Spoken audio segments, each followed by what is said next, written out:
welcome those of you who are just joining us on Zoom for this special seminar on Belarus today, and is this the end for Lukashenko, ?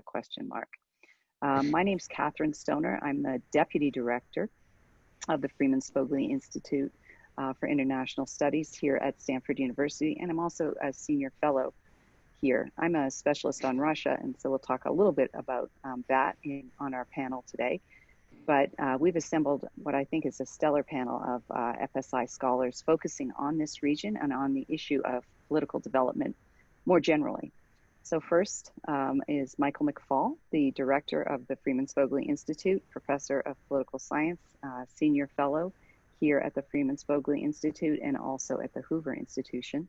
Francis Fukuyama, who was previously, about a minute ago, known as Anna Guzmala-Buze, but is actually himself now, who's a senior fellow here at the Freeman Spogli Institute, and Moss Bacher, director at our Center on Democracy, Development, and the Rule of Law here at the Freeman Spogli Institute. And he's also the director of our Masters in International Policy program. So he is a busy guy. It's great that you joined us.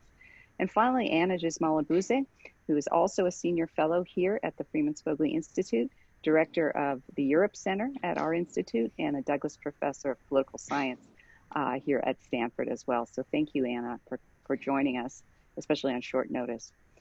I want to thank also students and alumni of the Graduate School for Business here at Stanford who initiated the idea for this panel, partly out of concern for colleagues and friends and relatives who are in Belarus, some of whom they have not been able to reach easily since the internet has been intermittently shut down over the last 2 weeks since the elections there. And a special thanks to our staff for putting this event together so quickly and adeptly. Wow, our numbers are still going up. We're over 275 participants at this point. So I think what we'll do is start with a brief description of events to frame the discussion, and then turn to our panelists in the order in which I introduced them to provide their initial remarks regarding the situation in Belarus and the wider significance. I want to add also that we attempted to get several different Belarusians to join us today and weren't successful for a variety of reasons, but we will have another seminar with more reporting on the ground from Belarusians present. So today in Belarus was, I think, particularly difficult. President Lukashenko has decided to dig in and crack down and has ordered a restoration of order in Minsk after 10 days of street protests there, and strikes and protests that have continued across the country after the disputed election, in which he claimed 80% of the vote. He has been congratulated and endorsed so far by good old Vladimir Putin and Xi Jinping. The opposition, however, from the exit polls is very confident that the results were fraudulent and has formed an opposition council. Svetlana Tsikhanovskaya has claimed victory, although officially, allegedly, she was attributed only 10% of the vote. But the size of the crowds that she was drawing before the election on August 9th were in the tens of thousands, up over 60,000 people. And so she does not accept this result. She's appealed to the European Union, European Council to condemn it. She is, as most of us will know, a newcomer to politics, a 37-year-old woman who is kind of an accidental candidate in a way, stepping into the role of opposition leader after May of this year, when her husband, political and video blogger and presidential candidate Sergei Tikhanovsky, was jailed at the end of May by the regime. Most of you will also know that Alexander Lukashenko has been president of Belarus since 1994.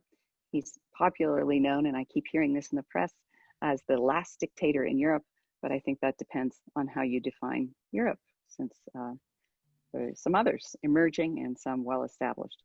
In the 10 weeks leading up to the August 9th election, things got increasingly tense. First, as I mentioned, May 29th, the video blogger Tikhanovsky, who is also a presidential candidate, 41 years old, is jailed for disrupting public order. He has become popular with his videos alleging government corruption and was forced to drop out of the race. He himself became the target of several criminal probes. His wife, Svetlana Tikhanovskaya, who, as I mentioned, I think had been an English teacher before, but a stay-at-home wife, picked up the torch and managed to get 100,000 signatures that were needed to be put on the ballot. The Electoral Commission allows that in the middle of June. Lukashenko says that the country is not ready for a woman. Evidently, it is ready, and tens of thousands, hundreds of thousands now of Belarusians have come out on the street in support of what they view as a stolen election. Throughout the last 10 weeks preceding the election and the first week of August, Lukashenko has accused Russia and Poland of interfering, of the Czech Republic of interfering, of the OSCE of interfering. But more recently, he has turned to Vladimir Putin for help, speaking with him several times, as far as we know, on the telephone, and also eliciting from Putin at least a reference to the Belarusian-Russian Union agreement signed in 1999 and the CSTO agreements that Russia could step in to help establish order. This morning, however, Putin's spokesman said that Russia wouldn't do that. There was no need for doing that. And the right relationship between Putin and Lukashenko has been fraught over the last several years. So there are a variety of issues for us to discuss. One of the particularly notable, and I think one of the reasons that we have so many people participating today in our seminar, is that the Belarusian security forces have been particularly brutal here in the heart of Europe. They've been shown beating and arresting protesters, some of them young college students, then withdrawing, and even the head of the Interior Ministry apologized. But the brutal treatment and torture of demonstrators in prisons seems to have only driven more and more people out onto the street, and strikes have begun to have progressed throughout the country. Tikhanovskaya is in Lithuania. She's continued to call for Lukashenko to step down and has appealed to the EU and other countries to impose new sanctions on Belarus. She's announced that she is ready to lead the opposition coalition as president. And as of this morning, Lukashenko has vowed to remain in office and restore order. So there are a variety of issues for our panel to address this morning, including whether this is another color revolution in the region like Ukraine's, why this is happening now in Belarus, what Russia's role is, what the EU's role is or could be, and finally, what NATO's role, if any, and in particular, what the American role is so far or should be. So I'll stop talking and turn to Mike first to make some remarks, and then to Frank, and then to Anna. And we'll come out to use the comment function eventually in Zoom to take questions that I'll curate. So Michael, let's start with you. Thank you, Catherine. Thanks for having me. Thanks for putting this panel together on short notice, and to my colleagues in the middle of August for joining us today. I thank them as well. As Catherine said, I know she reached out to several of our summer fellows. We run a summer fellows program at the Center on Democracy Development and Rule of Law, have for almost 2 decades now, that Frank runs. We've had several fellows from Belarus from before. They're busy right now, but we hope to have them back at a future seminar. And I want to stress, I am not an expert on Belarus, so I'm going to talk in comparative terms and then talk about the diplomacy.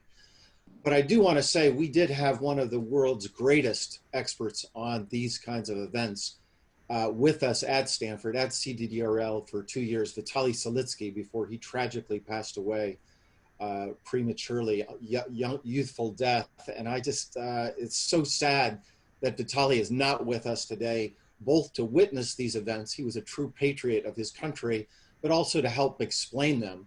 And I urge you even to go back and see his earlier writings comparing the situation in Belarus, for instance, to Serbia in 2000.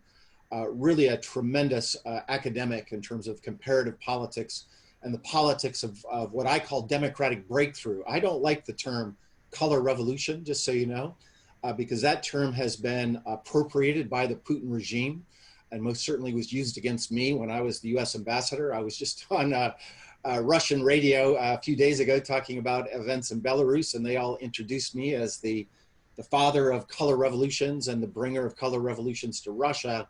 And whenever I can, I try to use the phrase I used in my academic writings, which is democratic breakthrough. And that's what I want to start with. I did write a piece almost 15 years ago by now, I think, comparing the democratic breakthroughs in Serbia 2000, Georgia 2003, Ukraine 2004. And I've used this framework subsequently to talk about other more recent cases. Malawi, by the way, is a very important case of transition that started in 2019. What all these cases have in common is a autocratic ruler of some sort falsifies an election. It triggers an opposition set of protests and then leads to a democratic breakthrough, where the subsequent regime is more democratic than the regime before. And so what I tried to do in looking at those cases is to say, what are the factors they have in common? And in fact, I said that all these factors were necessary to have a democratic breakthrough. So I'm going to go through the 7 factors I talked about there, give you my sense of where Belarus is today, and then conclude with a few remarks about the international context. So first factor I identified in those cases was semi-autocratic regime. And I think it's fair to say that Belarus is much more autocratic than Serbia was in 2000 or Georgia or Ukraine when they had their democratic breakthroughs. That's a negative for trying to predict what might happen in terms of democratic breakthrough in Belarus today. Second, unpopular incumbent. Here, I think it is. The answer to that is yes, you do have that in Mr. Lukashenko. And there's been some very interesting exit polls and statistical data that people have put out from Belarus showing just how grossly falsified this election was. And by the way, let me say here parenthetically, I forgot, if you want to learn more about what is happening inside Belarus, there is some tremendous reporting happening on the ground. I am trying to amplify that on my Twitter feed, so follow me at McFall, and I'll introduce you to all kinds of great academics and journalists who are reporting in English from Belarus on the ground, and you'll see this data there as well. Third, united opposition, critical to these other cases. And here my answer in Belarus would be yes, but. And that is to say, they are not divided in the ways that the Serbian opposition was throughout the 1990s, but they're also don't have as much experience as those other movements did in Serbia and especially Ukraine in 2004.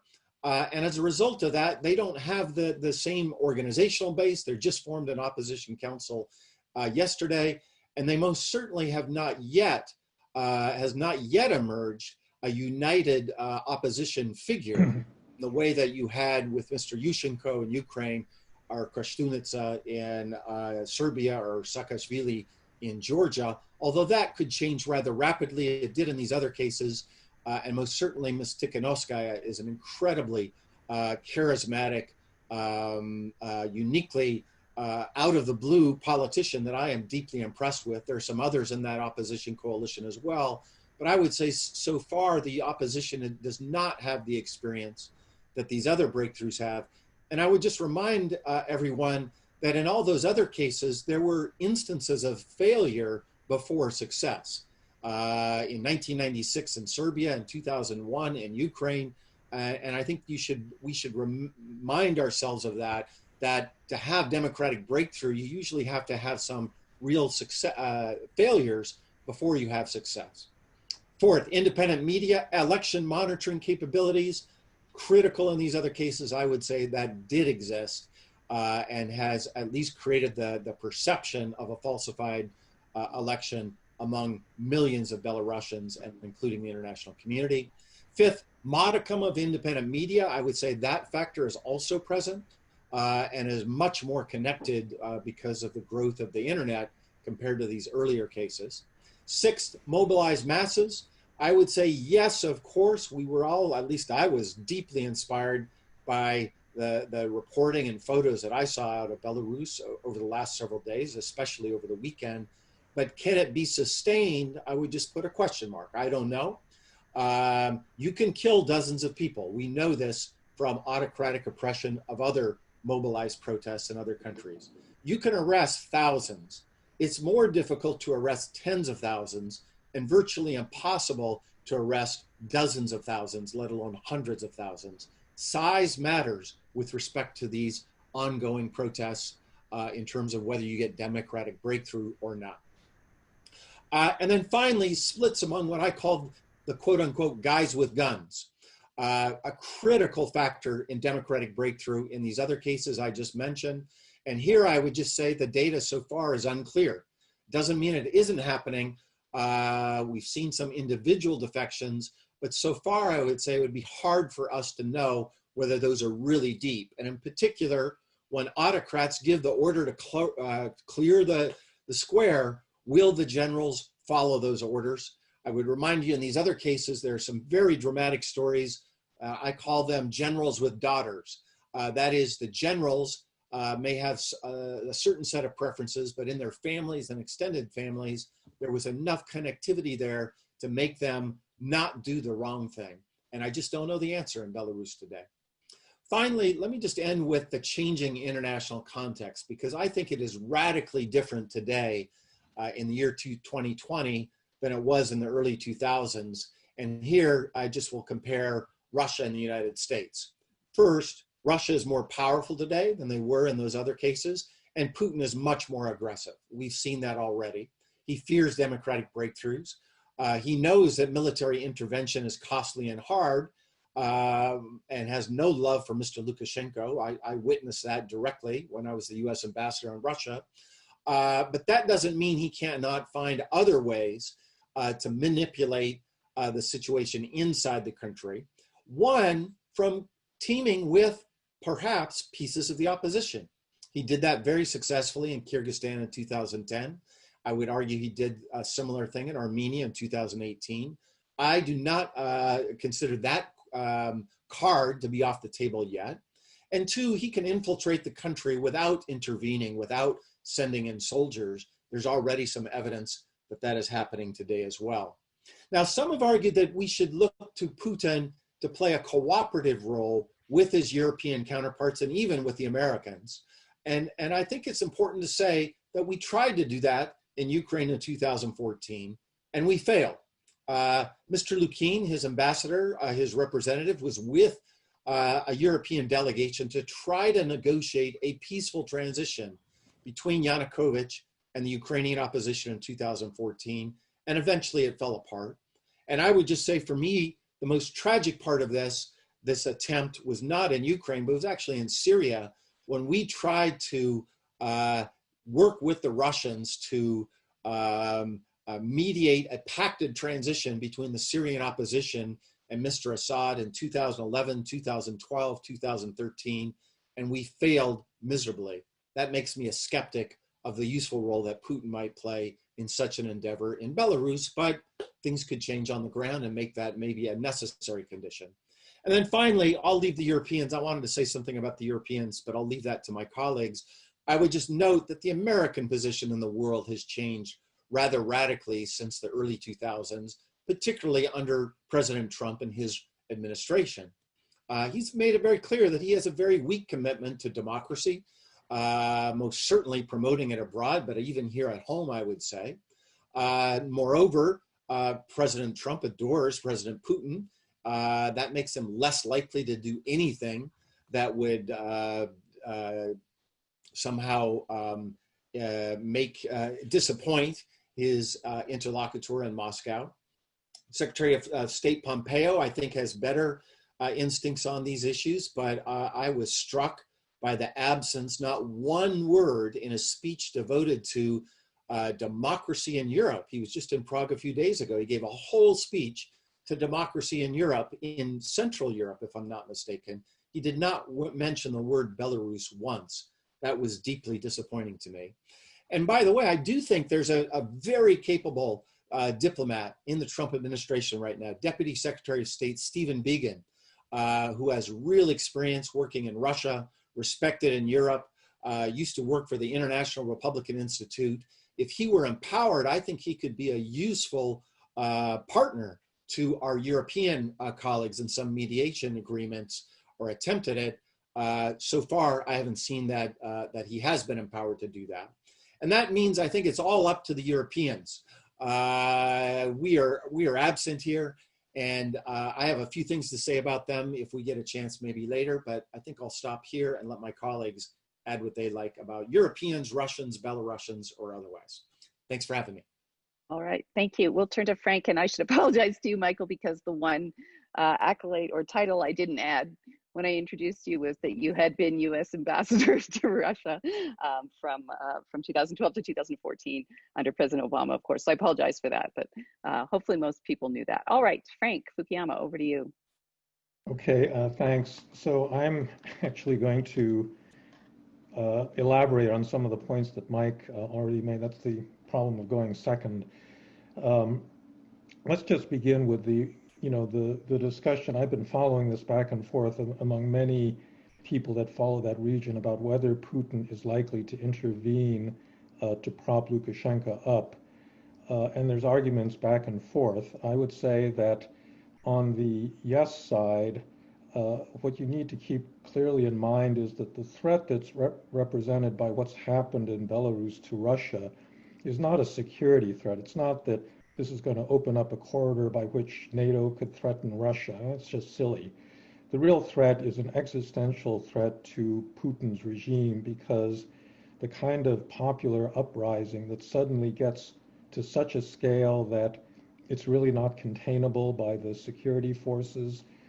You could imagine that happening in Russia. And actually, that's one of, from the standpoint of somebody that wants to have democracy in that region, what happened in Belarus is very encouraging in many respects, because we had come to think of that country as very passive, no civil society, very different from Ukraine. And the regime was very strong and building on the stability, its record for stability, and it looked strong up until the moment all of a sudden everything blows up, and it turns out that people actually don't like it. And that, I think, is very imaginable in Russia, and I think that's why a successful Belarus that actually made a transition to something like a functioning democracy like Ukraine, I just don't see how Putin could tolerate that. Single thing that's going to determine what happens at this point, I think, really is what happens in the security forces. The OMON, the troops of the Interior Ministry, these are the guys in black that have been shown beating demonstrators. And I think, as Mike said, if they hang together and they're not large-scale defections, then Lukashenko will survive.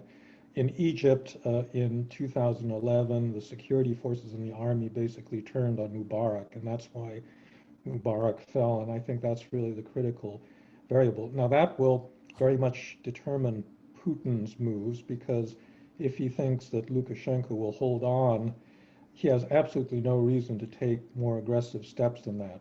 I mean, he'd much rather work through, even though he doesn't like Lukashenko, he would much rather work through local forces, just the way the Soviets worked through General Jaruzelski in Poland when they had a similar uprising in the 1980s. But some of the reasons I think that I've heard adduced for why Putin would never ever consider, a stronger form of intervention, I just think are not right. I mean, that he doesn't like Lukashenko personally. I think that kind of consideration when you're facing an existential threat really isn't that great. The precedents of Armenia and Kyrgyzstan have been raised a couple of times, and I think they're quite different, because Belarus is a much more important country to Russia than either of those. Russians had a lot of leverage over Armenia in particular because of its fight with Azerbaijan, and so I think they could be pretty confident that a democratic Armenia would still be aligned with them in foreign policy terms. It's much more uncertain in the case of Belarus. Another reason that he would not has to do with Donbass and his experience having intervened already in eastern Ukraine. We actually don't know what he thinks about that. I mean, there's lots of reasons to think that they're kind of in a morass there that they really can't get out of. On the other hand, it does give them a continuing, really strong source of leverage over Ukraine, and allows them to block, Ukraine's development in many other ways. So I would just say that the stakes are really, really high, and it is going to depend on, the internal control. But that kind of raises what I think is a larger question about what should we want? Should we be at this point hoping for something like what happened in the Maidan revolution, where the demonstrations are not controllable and there's such a popular uprising that Lukashenko is forced to flee? I've actually been speculating, where would he go? Because I don't think he'd be very comfortable in Moscow, and I don't think he's going to want to go to Dubai. But, so he could leave the country and there could be a sudden, transition to what might be a full democracy. Do we actually want that to happen? Or do we actually want some kind of a negotiated settlement where the, certain parts of the regime stay in place, there's no change to the constitution, Lukashenko has to step down, and, this is what's been talked about in terms of a European mediation. And I think we need to think about that carefully, because the former scenario, although it would feel good to many of us when it happened, is going to invite a repetition of something we have seen repeatedly in many other countries that have tried to make this transition very rapidly, because so many of the elements, as Mike said, for actually a successful institutionalization of a real democracy in Belarus are missing. You do have state structures, so it's not like Iraq or Afghanistan, but you really don't have political parties. You don't even have a civil society that has long experience with organization. You don't have long-standing leaders. And then final issue is national identity. Ukraine's revolution was really driven in a way by Western Ukraine, and the fact that there's a good part of the country that really believes that it's not Russia. And it's never, I keep asking Belarusian friends, what is Belarusian identity? And I think they've all admitted, well, it's not that powerful.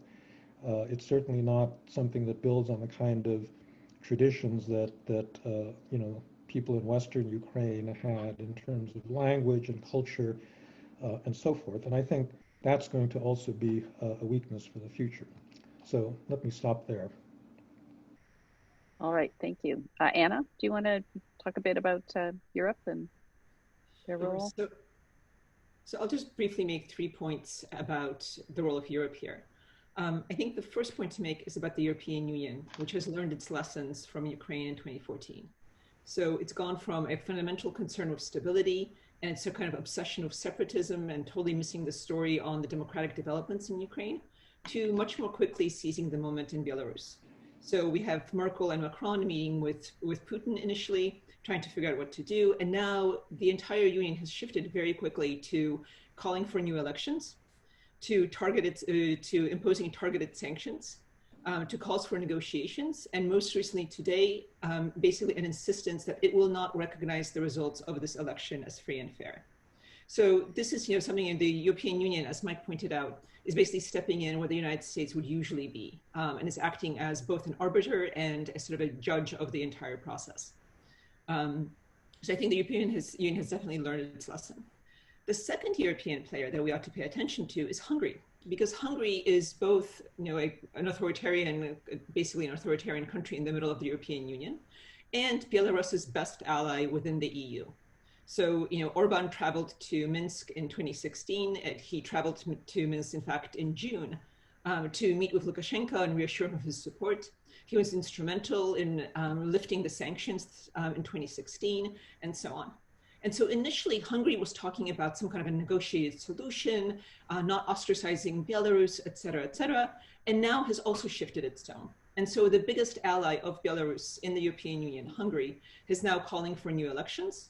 And it's calling for basically, again, not recognizing the current ones. It is also now talking about sanctions, which is critical, because in order to impose broader sanctions, to reimpose broader sanctions on Belarus, we need total unanimity within the European Union. So the sort of most steadfast ally of Belarus within the European Union is now acting much more cautiously and is far less reliable than we may have thought. Now, having said all that, I think what fundamentally is still going to matter here more than anything is Putin. And that's because in the same way that for the democratic revolutions in East Central Europe in 1989, Moscow and the Sinatra Doctrine mattered more than anything else. It's basically an announcement that the Soviet Union would not defend these communist regimes. That really was the thing that basically started the entire set of democratic revolutions in play. And conversely, when we look at 2014 in Ukraine, it's the fact that Putin decided to interfere that prevented a similar revolution from happening in Ukraine. So I think, once again, with Belarus, the fundamental actor, no matter what Europe does, no matter what the sanctions that it imposes will be Putin, and whether he decides to interfere, probably not militarily, but in the same way that he did in Ukraine, sort of, all kinds of destabilizing interference, the little green men, and so on.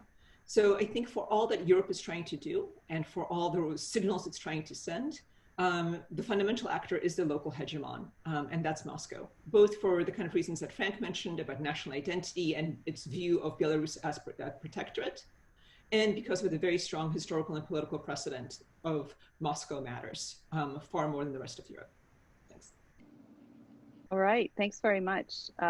So I would also add, just as a student of Russia, that I think I wanted to amplify the point that Frank made too, with respect to Russia of the demonstration effect and the internal danger potentially to Putin here. I just want to point out that there are demonstrations that have been going on for over a month or so now in Khabarovsk, in the Russian Far East, against the Kremlin. Actually, it's been pretty much all summer, and they are keeping thousands of people on the streets. Putin does not, like that. So there have, they've also picked up signs out there in Khabarovsk in the Far East in support of Belarus and vice versa. So, that could be potentially worrisome. And also, of course, there is this Belarus-Russian Union thing that exists that could be used as a pretext for deeper Russian involvement. But I would also point out and agree with Anna that there's an opportunity here for Putin to essentially absorb Belarus and shape the new opposition or the new government to make it more reliably pro-Moscow, because Lukashenko has not been the greatest collaborator recently, despite some excellent pictures of the two of them, Putin and Lukashenko, skiing together and whatnot over the years. It has sort of soured. Okay, we have now about 10 questions, and so I will gather them up and let whoever wants to try and address them. Some of them are about social mobilization. Some of them are about the U.S. And some of them are about the EU as well. First of all, I guess some of the earlier ones are, is there any formal treaty responsibility between Belarus and Russia relating to the maintenance of internal security? Not internal security, just external security. As far as I know, there is that, there is an agreement. Does anybody else want to comment on that, or Michael? You're muted, Mike. Sorry, you're muted. Sorry about that. Yes, there is. They're both members of the CSTO, and there's some right in there about common security.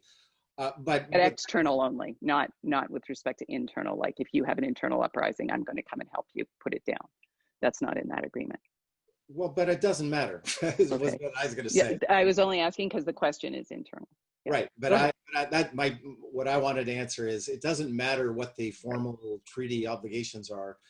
Putin will make his decisions irrespective of that, as we obviously saw in Ukraine in 2014. He violated all kinds of international agreements when he annexed Crimea, and therefore I think it's a peripheral part of it. I mean, I do think it's important to understand, while we're talking about Russia, two things that I learned dealing with Putin directly when I were dealing with other moments of uprising, and Frank mentioned the Arab Spring.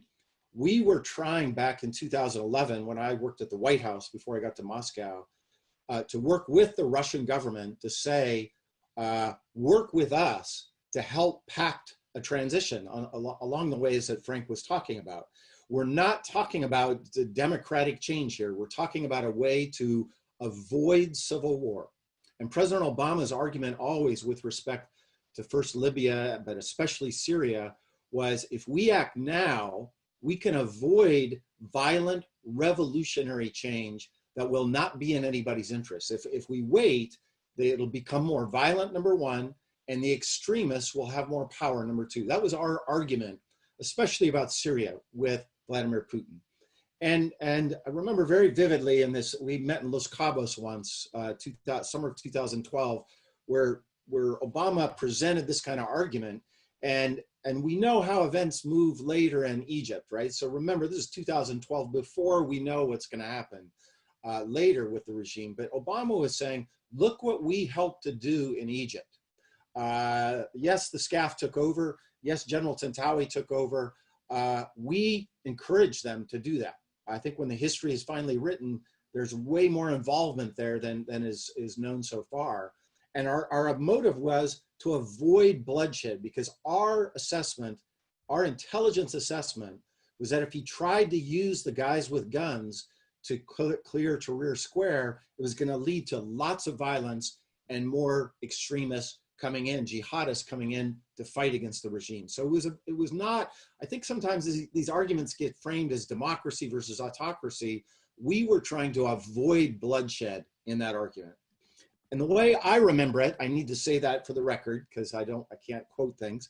The way I remember Putin's response to that is he was not interested in the Egyptian model. He was interested in the Chechen model. That is to say that when things get bad, you need to back the guys with the guns no matter what. And he would say, look, they eventually succeeded in bringing law and order and stability and defeating the terrorists in Chechnya. And I'm just telling that anecdote not to suggest that Chechnya and Belarus are the same. They're of course not the same. But I remember being very struck by Putin's, he had a different set of metaphors that he was working with compared to us. And the last thing I want to say about Putin is something that changed in my own thinking about Putin.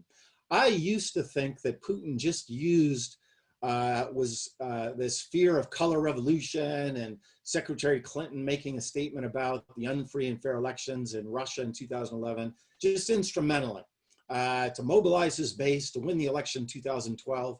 By the way, a lot of people around him did. They're very cynical. They're like, I remember when I first arrived as ambassador, like, hey, Mike, don't take all this personal criticism of you personally. It has nothing to do with you. That video they put out of you suggesting you're a pedophile, don't take that personally. This is just about, we're cynical people trying to win elections. I left Moscow with a very different view. That may be the way that people around Putin think, but I think he is an extremely paranoid person, to echo what some of my colleagues have already said. And the demonstration effect of a transition in Belarus is what he fears the most. And that is not a geopolitical calculation about realpolitik, Russian interests. That is about regime stability. And I think when we set that aside and we just kind of play this kind of geopolitical, we put this framework of realpolitik on it, I think we miss how deeply paranoid he is. And Khabarovsk is scaring him to death right now. Khabarovsk is a deeply, deeply threatening event in the future of the Putin regime. And that's the way we should think about how he views Belarus today. Yeah. Yeah, I think that's, no problem. I think that was great. And I would agree with that. Okay, so we have now 28 questions in the queue to hit, and I've grouped some of them.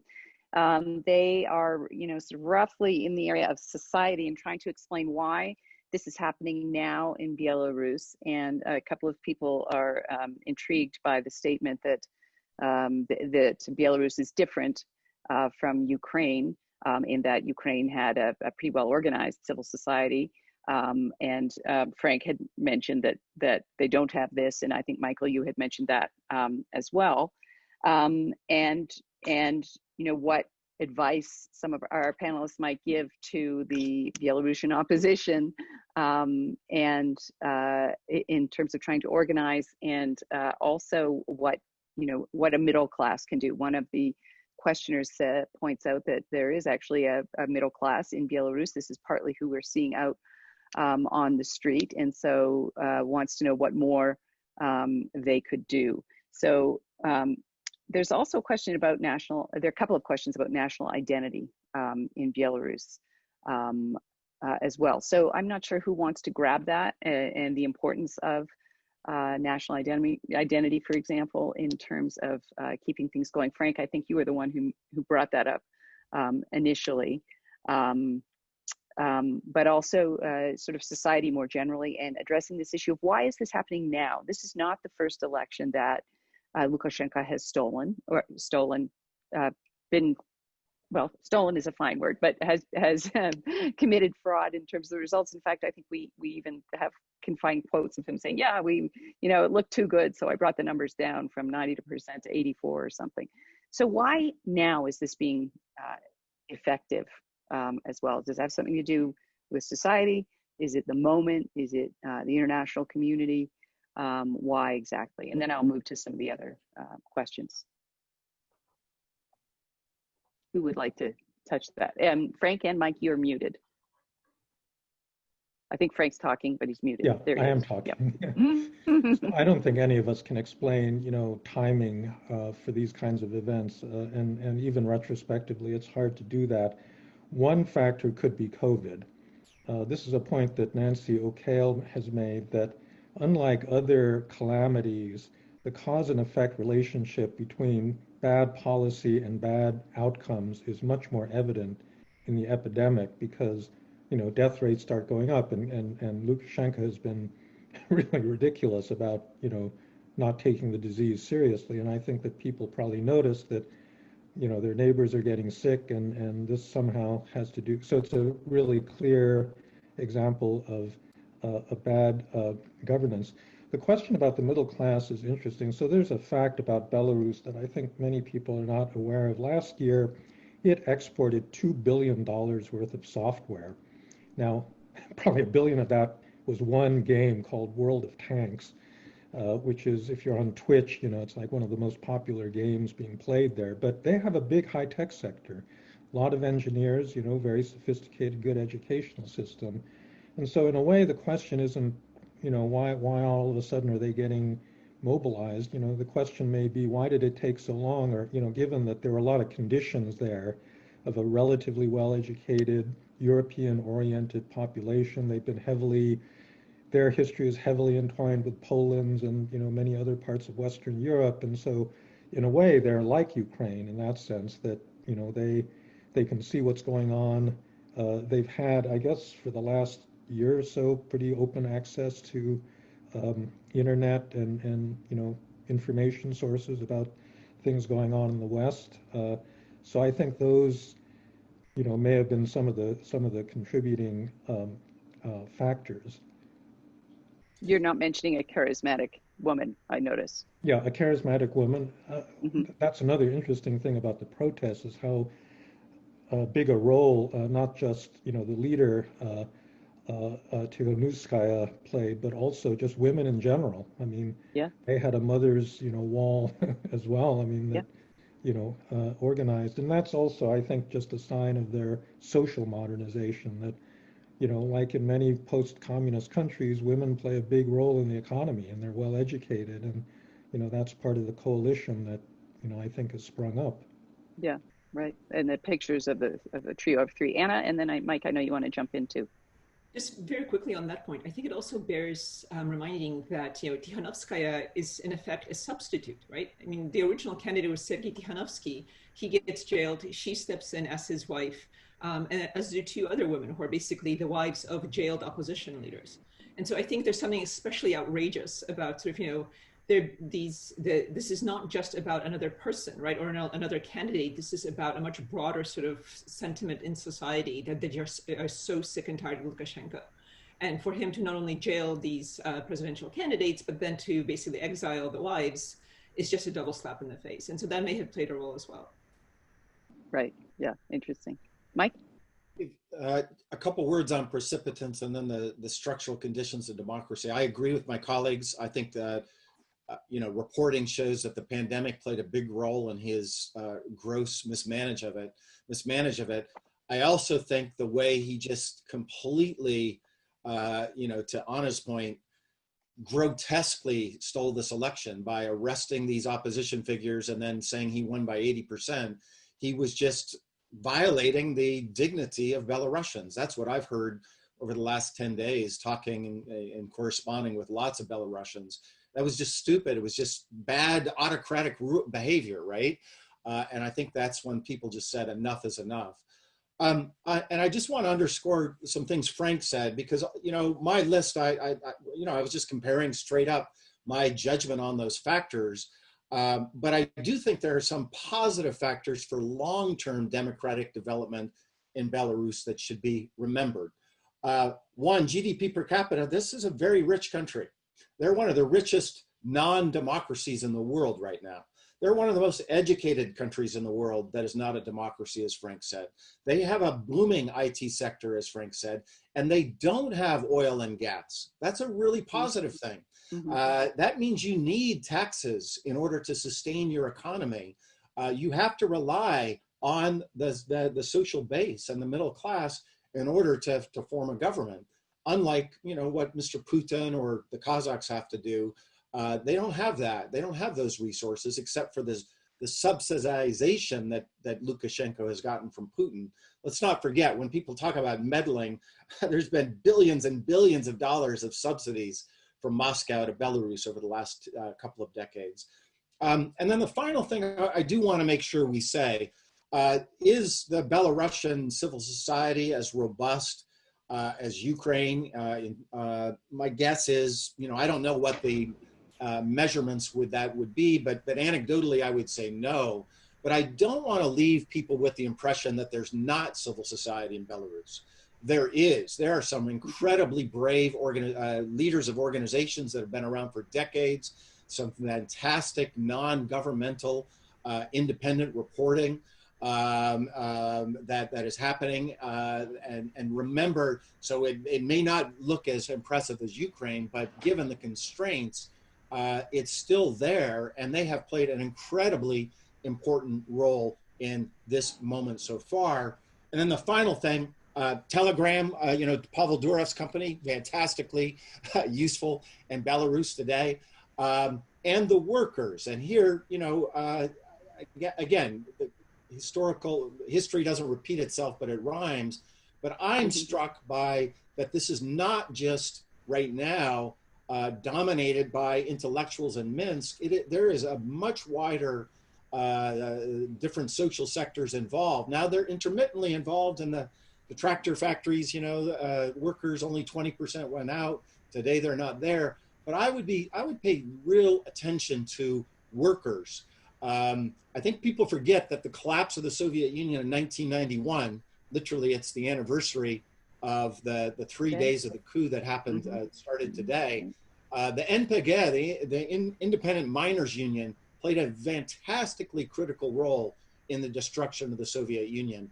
And therefore, I think we should pay attention to what happens in these factories over the coming days and weeks. Yeah, and Solidarnosc in Poland, of course, too, was important. Okay, so we have Anna or Frank, I'm not sure if you guys have anything more to say on that, but we can circle back. We have a bunch of other questions that look at Russia and the dynamic between Russia and the United States in particular. One person is asking, do you think, sanctions against Russia with respect to Ukraine have been effective enough that might dissuade Putin from getting too heavily, overtly, or at least militarily involved?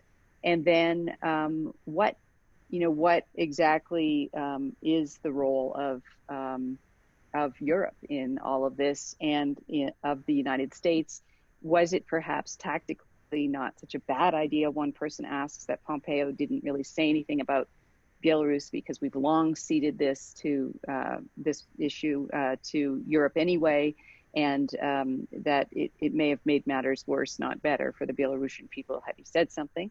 And then another strain of comments about the U.S.'s role is, will a Trump administration, a Trump administration be very different from how a Biden administration might handle this in dealing with Europeans and dealing with Putin, and in being, I think, more outspoken with respect to condemning the use of force in particular, which is, I think, so jarring with many people who don't even know much about Belarus. So that's a cluster of questions about the U.S. and Russia. And the last one I want to raise, and Europe, the last one I want to raise since time's coming out is China, because we've had two people ask about Belarusian debt to China and whether or not that is an issue, and then also Belarusian potential borrowing from Russia that might blunt the force of strike action, for example. Okay, so Belarus and neighbors near and far.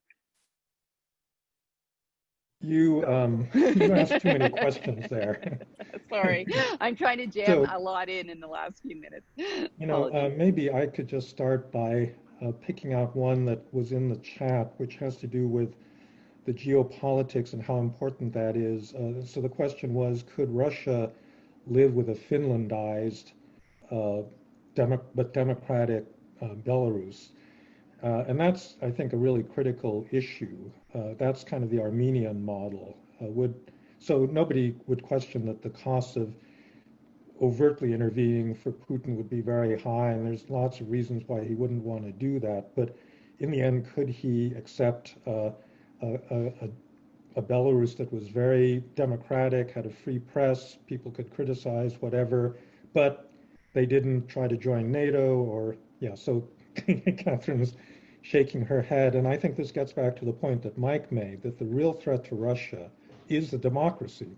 I mean, it's the idea that in a Slavic country, Central Slavic country, you can actually have a functioning democracy regardless of what its foreign policy is. And that's the thing that I think Putin would not tolerate. And so if that were the case, he's got lots of other sources of leverage, debt and intelligence and social media and tons of other ways of influencing a new democracy in Belarus that would, obviate the need for a more overt intervention. And so, although I would like to think that this Armenian model might work, I'm just afraid that it probably isn't going to. He doesn't like popular mobilization either. So the demonstration of this is very worrisome. And Michael pointed to Khabarovsk, as did I earlier too. So I think that's really, problematic, especially given the context of Russian politics, if I might say, in terms of, just having passed this constitutional referendum that keeps him in office for, another 16 or so years. Unclear how people actually really feel about that. So why test it by having this positive example in Belarus? I think you're right. What about China and Belarus? Does anyone want to comment on that? And also the U.S. role we have is raised in the chat. I'll take the U.S. role, but I think we should go back to Europe, which is the most important actor, because you mentioned Europe and then you jumped ahead in the queue. And I can say some things about China too. I think we should not overestimate their role. But Anna, did you want to tackle some of the European stuff, and I'll jump in on the American side. I'm afraid I can't see the Q&A. I'm having some kind of a glitch with my Zoom. So could you repeat what the European questions were about? Well, one is about Poland. Specifically, actually, and Poland.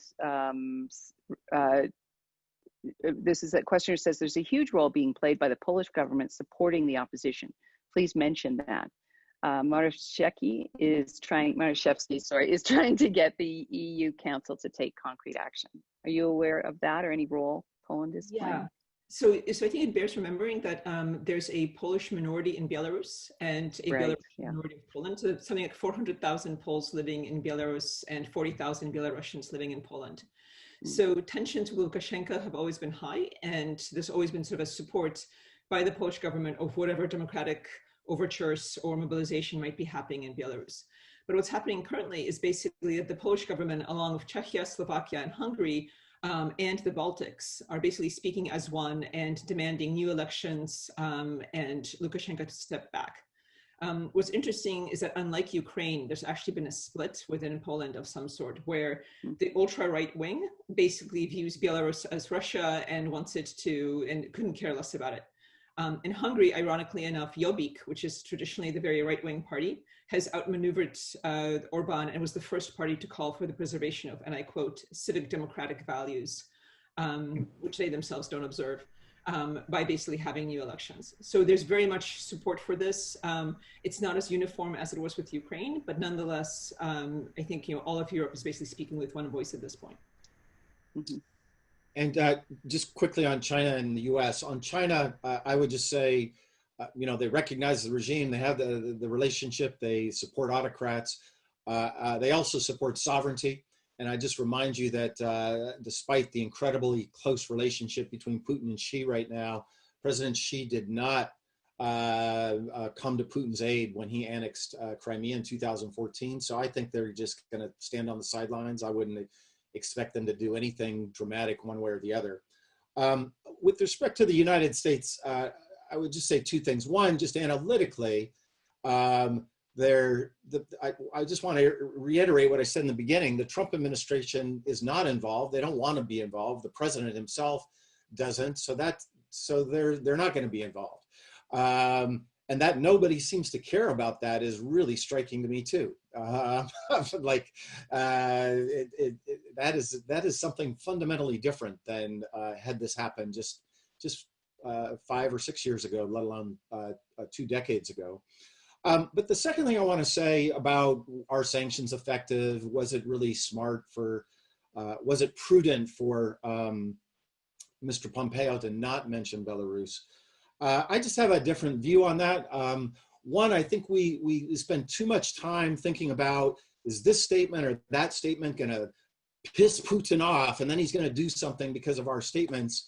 And my sense of Putin is he's going to do whatever he thinks he needs to do, irrespective of what Pompeo says in Prague or what Secretary Clinton, that I know personally from, what she said about demonstrations in December 2011. I think we spent a little too much time gaming out that and not realizing that he defines his interests the way he sees, and then he'll instrumentally use whatever. By the way, he doesn't need the truth. He can make up the truth to create, that the NATO, as Lukashenko did, the NATO tanks are rolling in. And by the way, he made sure people knew that they were black-skinned NATO soldiers were rolling towards Belarus. So truth doesn't matter for these kind of guys. And therefore, I lean into, whether you talk about sanctions or statements, judge those actions by right and wrong, not about effectiveness. When Putin annexes Crimea, it's wrong, and to do nothing in the face of wrong, I think it shows weakness, irrespective of whether he changes his behavior.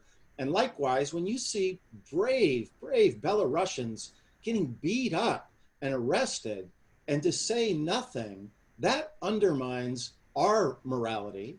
But it's also very demoralizing for those Belarusians, at least the ones I've been in touch with. So rather than thinking about cause and effect and whether this helps or hurts and how Putin thinks about it, I would call upon Americans, on your Twitter feeds, or, if you work at the State Department or the White House, just to say the right moral thing, because that's what I hear Belarusians would like to hear from us, irrespective of how consequential one might think those things might be.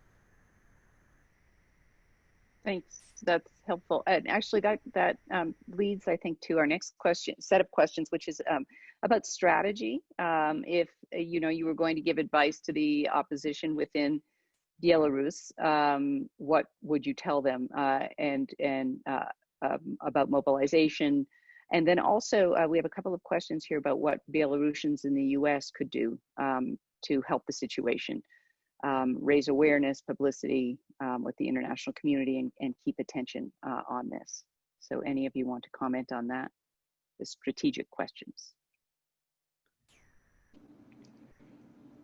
So I think on the civil society mobilization, I think one of the things that we need to remember is that civil society, we don't just rely on existing civil society, we create civil society through these protests, through this revolution, through sort of mass mobilization of the citizens.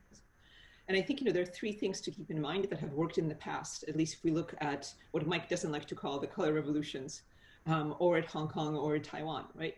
And those are, first of all, avoid violence at all costs. because that, of course, has enormous repercussions for how the protests are viewed, and it provokes the government. It offers them a justification. Secondly, build broad coalitions. Don't focus on policy demands at this point. Focus on principles. Focus on demanding democracy and free and fair elections, not on who gets what. And I think third, decentralize. If you have one central leader, those are easy to pick off. But if you sort of follow the principle that, protests can flow like water, then using decentralized, basically iPhone technologies and whatnot can allow these protests to still have enormous power without having a leader that can be picked off and then basically, rendered mute. And at least that's what we see in both the recent protests in Hong Kong and before then in Georgia, Serbia, Croatia, and other places. Great, thank you. So I guess one of the general characteristics of mobilizations like this is they tend to get more radical over time, right? That they get beaten by the police and then the demands start escalating and so forth. And that leads, then to a backlash moment where people start turning against them because they've turned to violence. So obviously you want to avoid that. But I think the more important strategic issue is the one I was trying to raise as to, do you actually want a collapse of the Lukashenko regime altogether, or do you actually want to go into something like a pacted transition? And I actually think that it would be wiser to aim for the latter, where you just accept the fact that you are going to have to live with, important parts of the old regime. You're not going to be able to purge everybody, that worked with Lukashenko. But if you can liberalize the country, at least, you will have a much greater space for civil society to, continue to flourish. And, there will be a time down the road where you can push further. The final thing is, you shouldn't make all your calculations with respect to, is Putin going to intervene? But given what we've said about how important this is for Putin, that is a real worry. And if things do get chaotic and there is a regime collapse as a result of the uprising or the mobilization, it could lead to pretty bad consequences. And like we've seen in other of these, Mike, I'm sorry, what did you call them? They're not color revolutions, they're democratic breakthroughs. Right, democratic breakthroughs. What looks like a breakthrough actually then gets reversed because of an external intervention or, overreach by the revolutionaries and so forth. And Catherine, if I could just add one point. First, I want to underscore what my colleague said about avoiding violence. The data is very overwhelming that violent movements have less success than nonviolent. The focus on procedures over policies that Anna said, that there's no discussion about policy right now. The whole game has to be about having a new free and fair election. That the moment for policy is after that. And then third, just to remind, the opposition is not a passive actor in trying to foment splits within the Ancien regime. I think, I'm just reminded because it's the anniversary of the events, August 1991 in the Soviet Union. What you had there, you literally had tanks surrounding the Russian government, and they were getting orders in their headsets from the Kremlin. And then you had opposition figures. Some of them are people I know. They were handing out leaflets of orders from an alternative president, from President Yeltsin. They were saying, look, recognize our president and take these orders here. And right now you have a situation of dual power in Belarus, right? You have one leader that says she was elected and another that says he was elected. As Anna said, I'm very encouraged by what some of the Europeans have said and governments that haven't recognized them.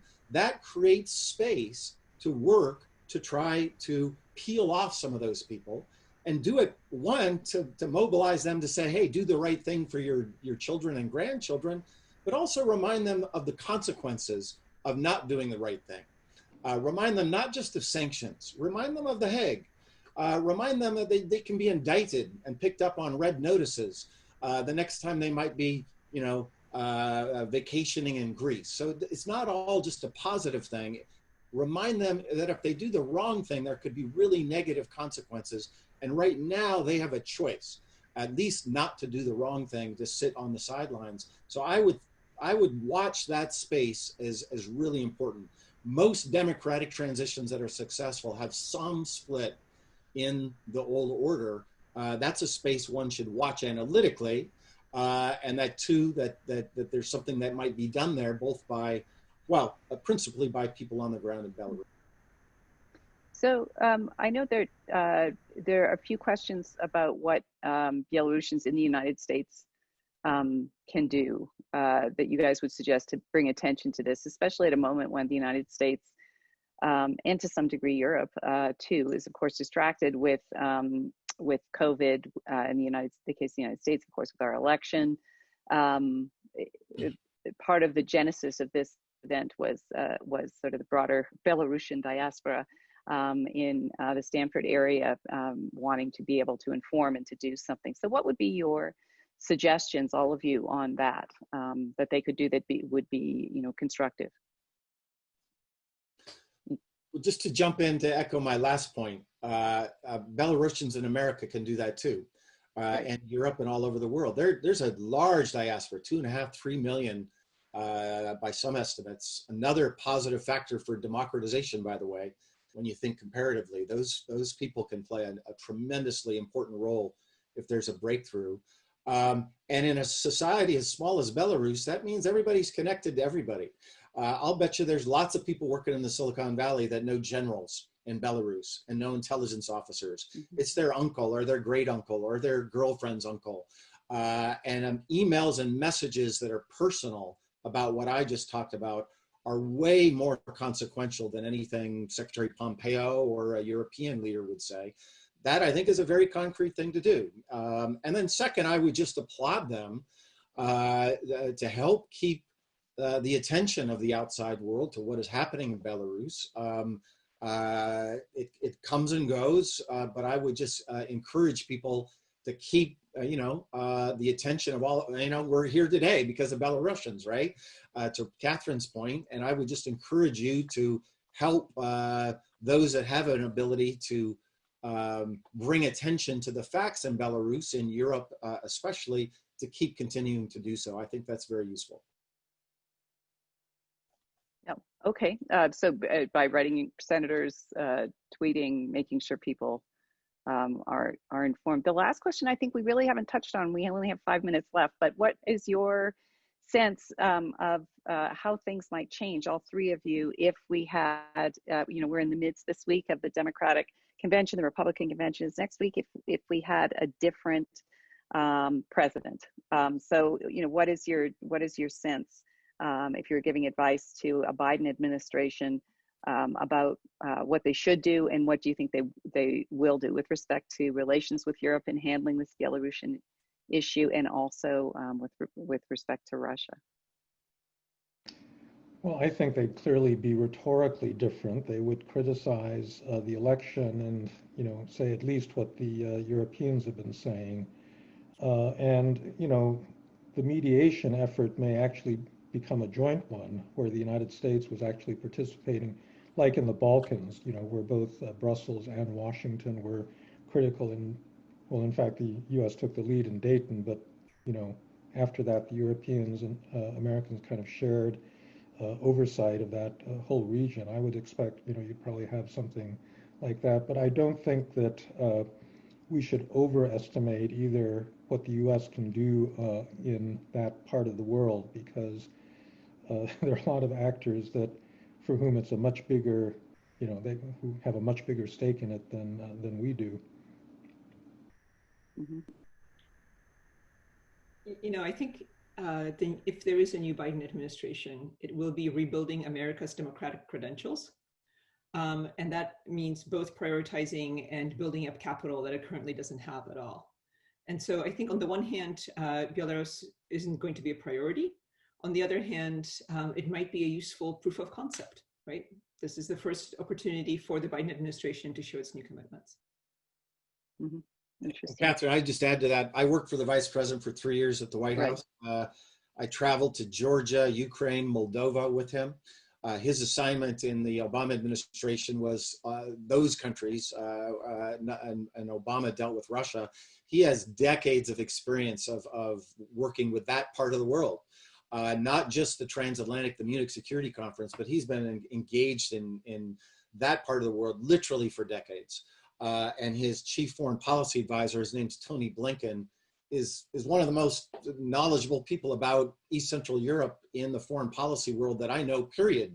Democrats or Republicans. He's just been involved. So I think Frank is right that one should not overestimate the levers that they can play. That's absolutely right. But would they bring knowledge and attention to this set of issues? There's just no question. I mean, Vice President Biden made a statement today, another statement. I think it's his second or third statement on Belarus just an hour before we went on this talk. To the best of my knowledge, President Trump has not. I think he had one mention of it, but it's just not on his radar. And that's not a partisan. I want to be clear. That's not a partisan statement. He's just shown that these, democracy promotion anywhere, but especially in that part of the world, is not a priority for President Trump. Without question, it would be a higher priority for President Biden. Whether or not that would affect things on the ground, though, as Frank said, is an important empirical point that we don't know the answer to. Mm-hmm. But would you foresee, sanctions perhaps, or the threat of sanctions to Putin, for example, if he were to intervene militarily under a Biden regime, whereas we almost certainly wouldn't see that under Trump, although maybe we would, I don't know. Absolutely, of course, without question. Right, that's some of it in the chat. If Putin intervenes in Belarus, even President Trump will have to sign the new congressional legislation that will be put on his desk to put new sanctions in place. Remember, that was the way it happened the last time in 2017. Trump didn't want sanctions. It was the U.S. Congress that acted. And on these sets of issues, I think there's a lot of bipartisan support. So I think that would happen no matter what. Right. So let's end on that note, Ben, and just for the Belarusian diaspora, so many of you have asked about how to sort of bring more attention and what institutions to focus on. So it sounds from the discussion, I hope you're getting that the fact that the U.S. Congress, that is Senate, California senators, as well as individual members of Congress are in the United States, at least, a place to focus. So write to senators, write to your Congress people. I think something that would be probably effective. Anna, is there anything with respect to Europe you would suggest they do? I'm asking this just because there are so many asking about it in the chat. The EU is not fond of either letters or asking its citizens when it pursues foreign policy. Right. So a different system there, everyone. But yes, I think it would be effective in the United States, at least, to try and keep this in the sights of our elected leaders. Well, thank you all very much for spending so much of your time with us today on this really important issue. And thank you all who attended and hung in here. This is great. And keep Belarus and Belarusian people in your thoughts. Thank you.